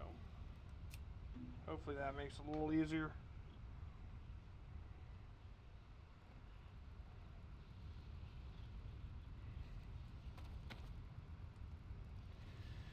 Well, with the upcoming maintenance, it looks like we're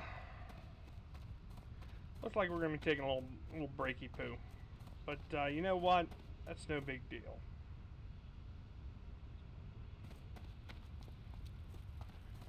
Talk to me.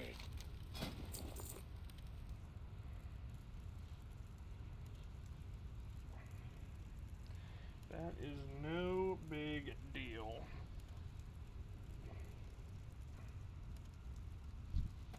Watch your back.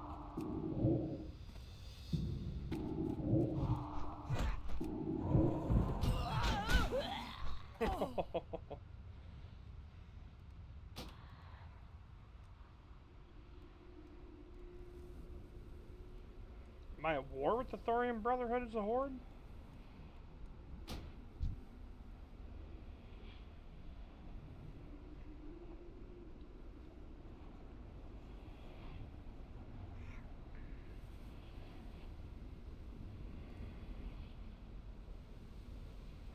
Oh, this is the Alliance Griffin map. Okay, that makes sense.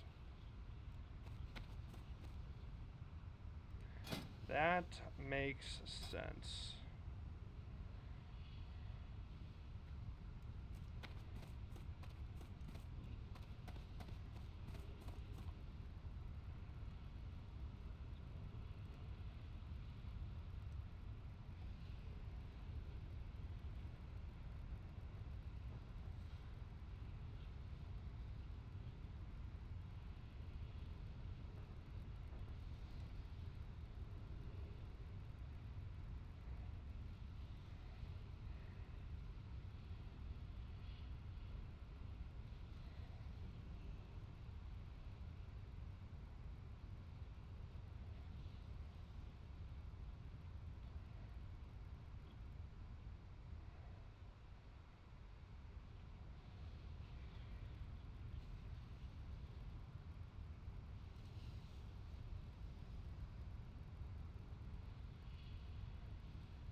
Alright, boys, well,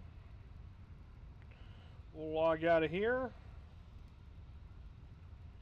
and we'll take a little break, eat some food, use the bathroom, and we'll hit it back hard here. What's the... Oh my god, oh, that's for midnight, okay. So I'd say in 1 hour for the maintenance, which it'll probably be less than that.